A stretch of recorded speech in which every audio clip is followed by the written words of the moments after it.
Hi and welcome to the podcast. My name is Kristen. You can find me on Instagram as Skein Yarn and on Ravelry as K10, that's K10.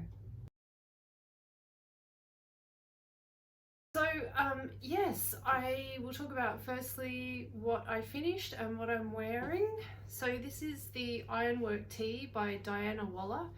I finished this last week and really I couldn't be happier. It is so lovely.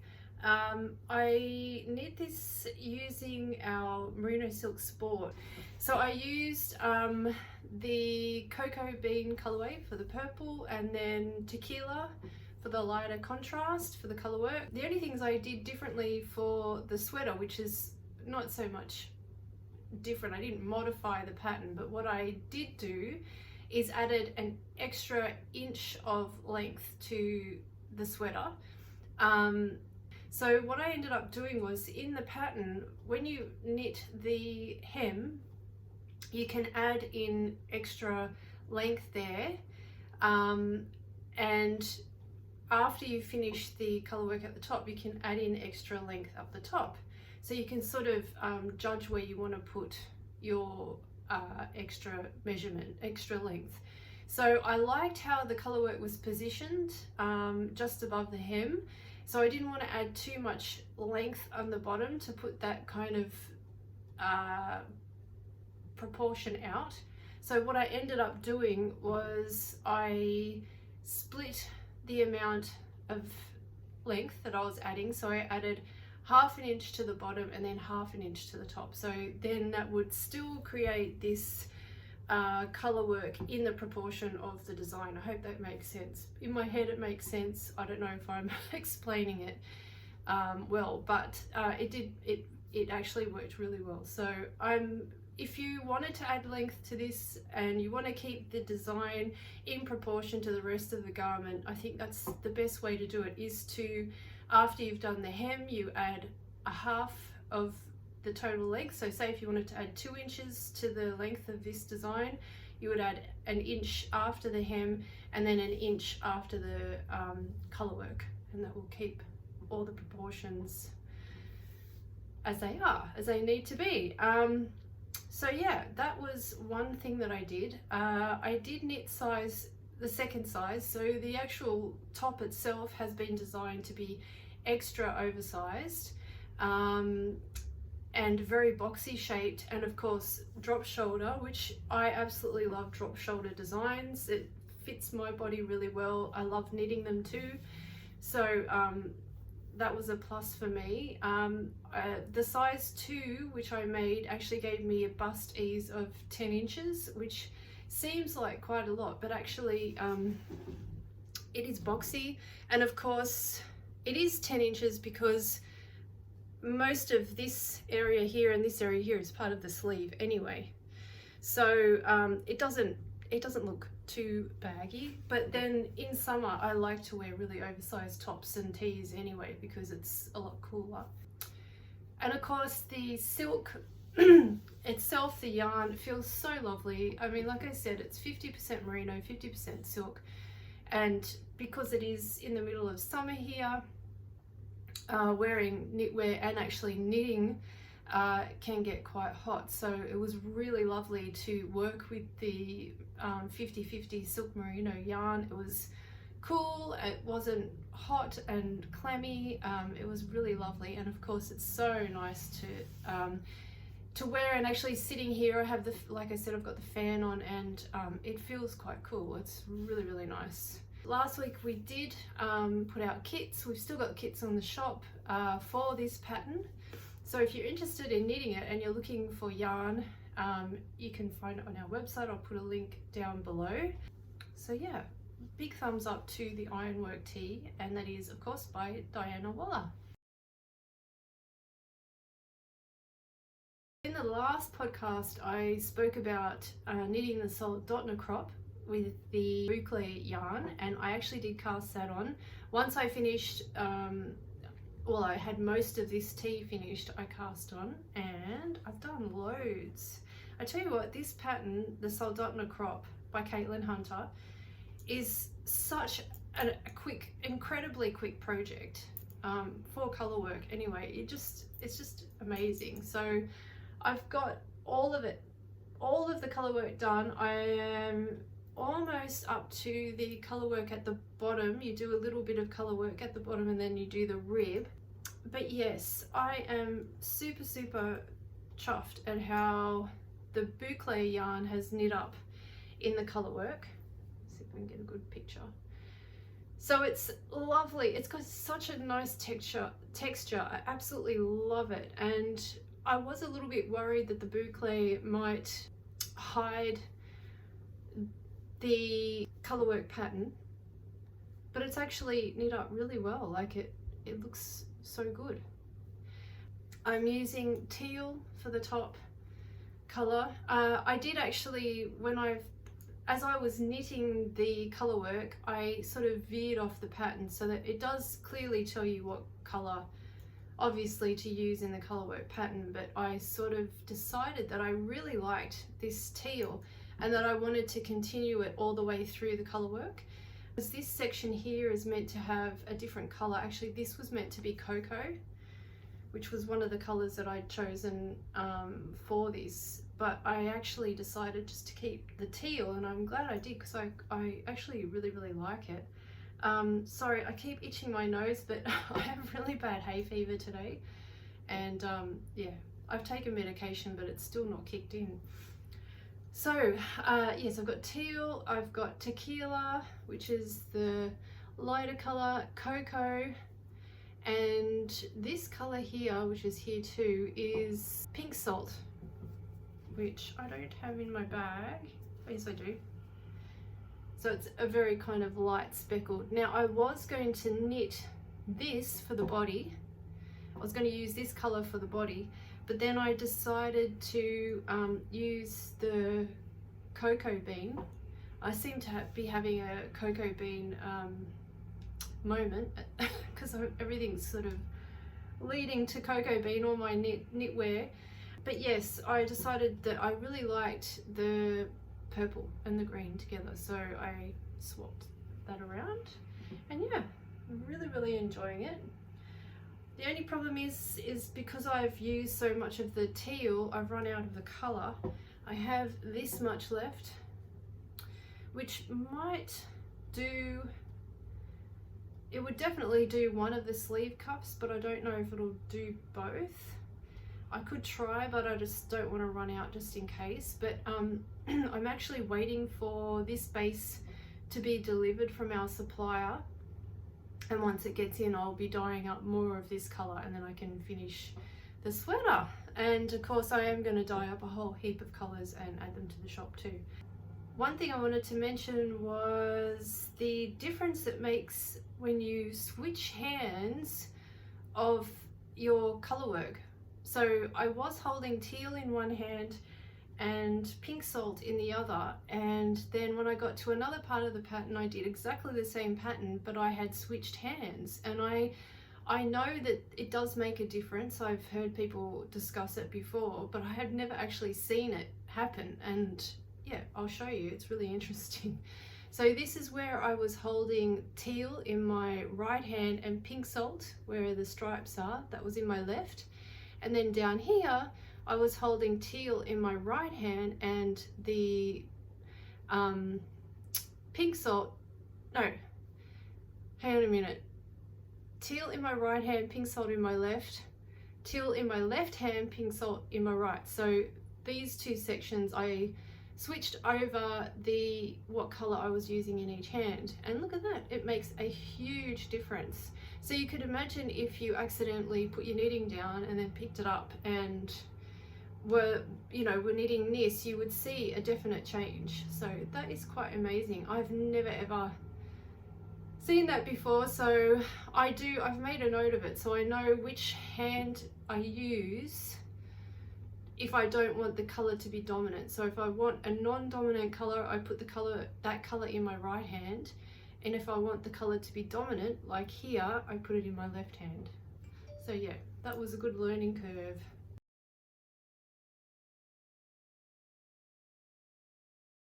So because I have had to put this sweater down and I'm in color work mode, and also I have a new base that's going to be released for the shop. I haven't actually released it yet. I've only just gotten it in and I've started test dyeing it.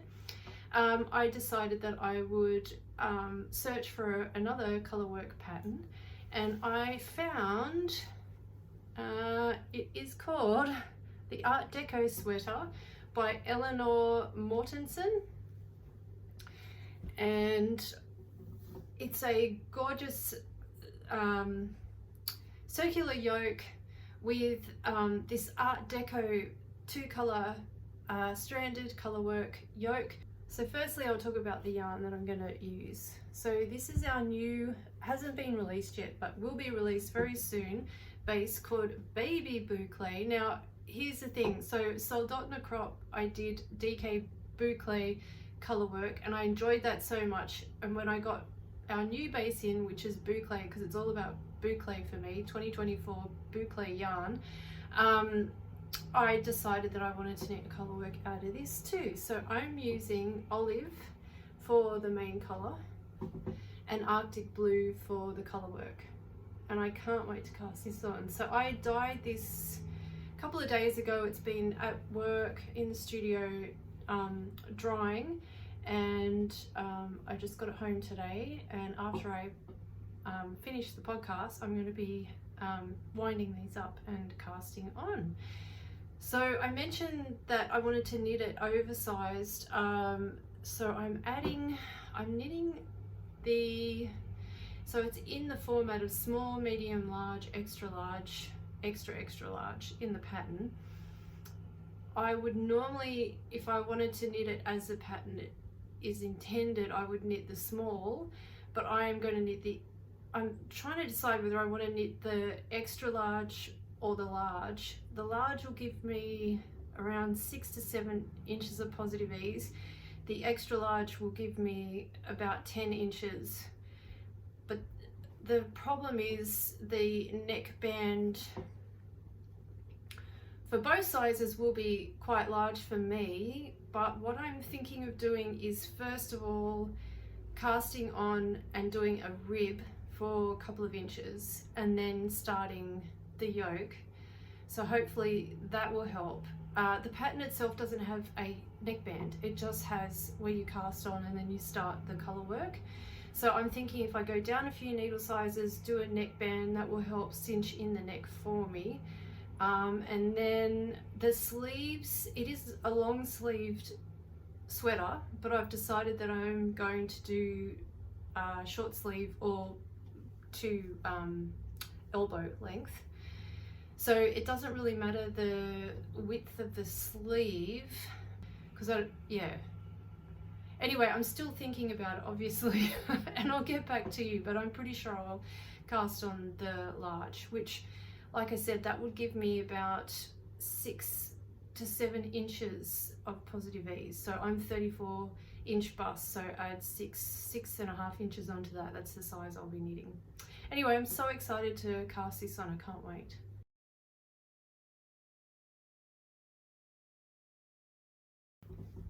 So my works in progress, I am still working on the Daydreamer Sweater by Veera Valimaki.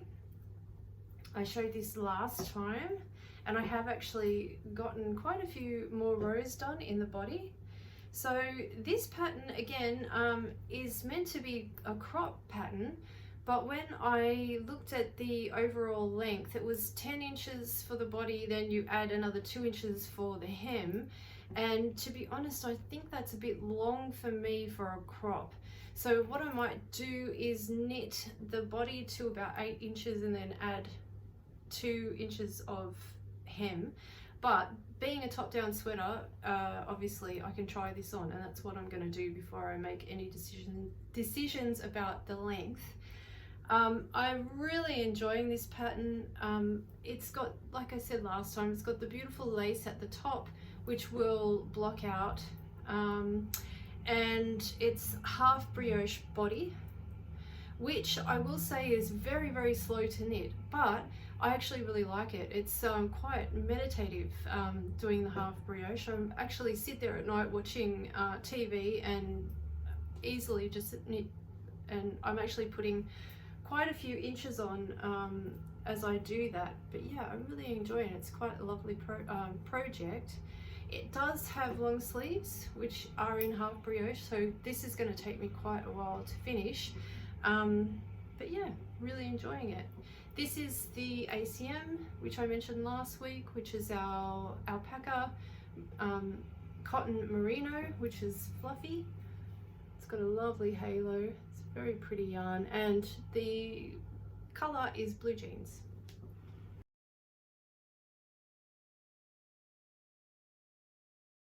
So I do have a pattern that I have in my queue.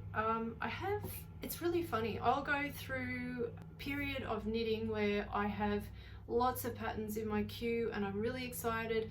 And then all of a sudden I finish them all and I'm like, oh my God, what do I knit? I've got nothing in my queue, I don't know. And I get really quite anxious about it. And then I start looking for patterns, and yeah, it's a real problem. It's like finishing a really good book and then thinking, oh my God, how can I top that?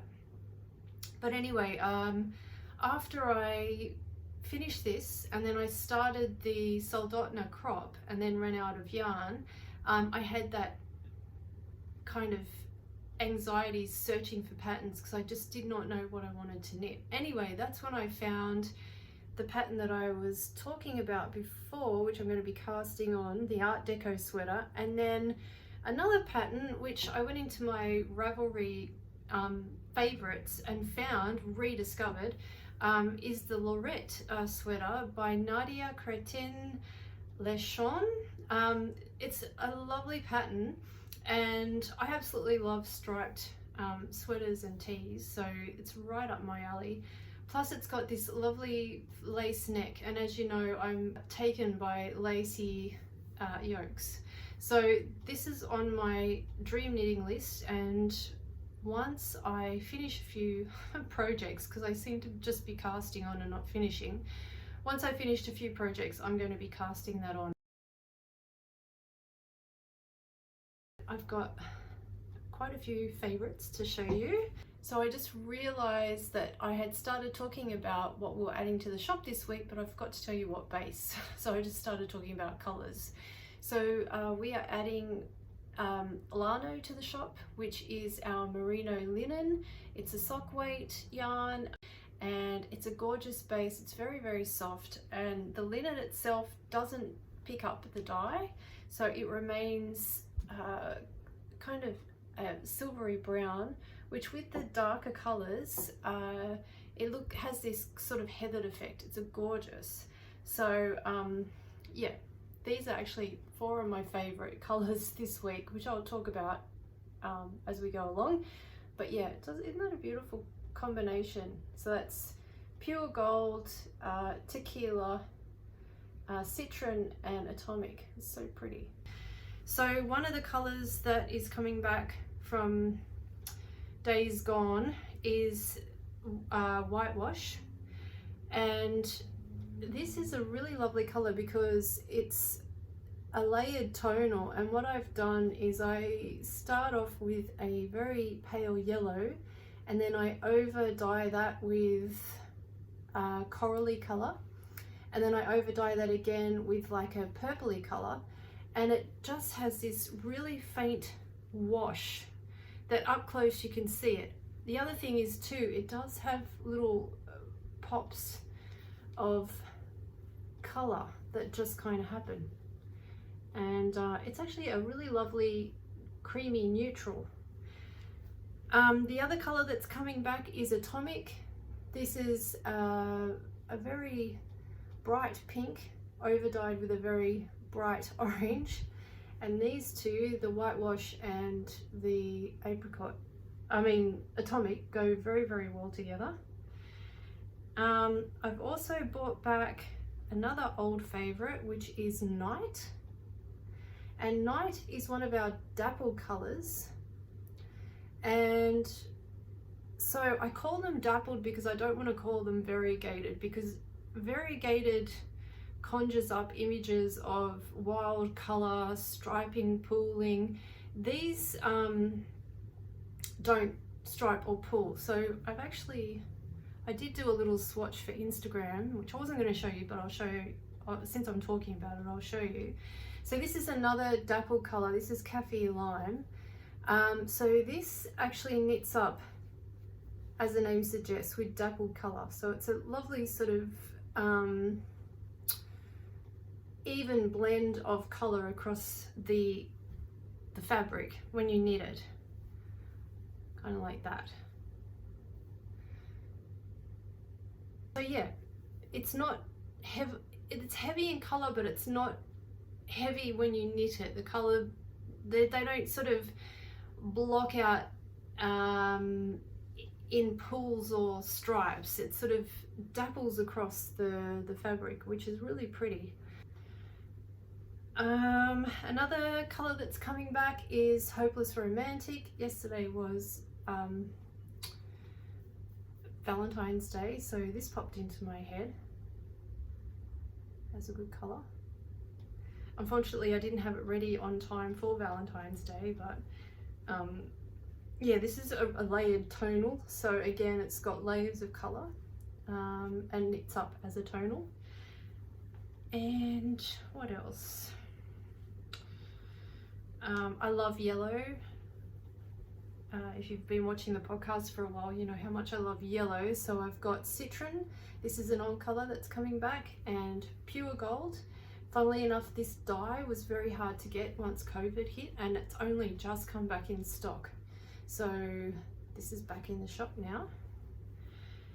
And last one I'll show you is Wintertide. So this is again is another layered tonal. So it's got layers of green and blue, and yeah, it's very, very pretty. So yeah, I think that's everything for this week, or this podcast. Hopefully we'll be back in another 2 weeks. I'm trying to keep to schedule. Thank you so much if you've commented or sent me messages. I absolutely love reading the comments. I really appreciate that you take time to comment and to like the podcast. And yeah, if you've got any questions, you can contact me either here on YouTube, on Instagram, on Facebook, on my website. I don't care. You can contact me anywhere.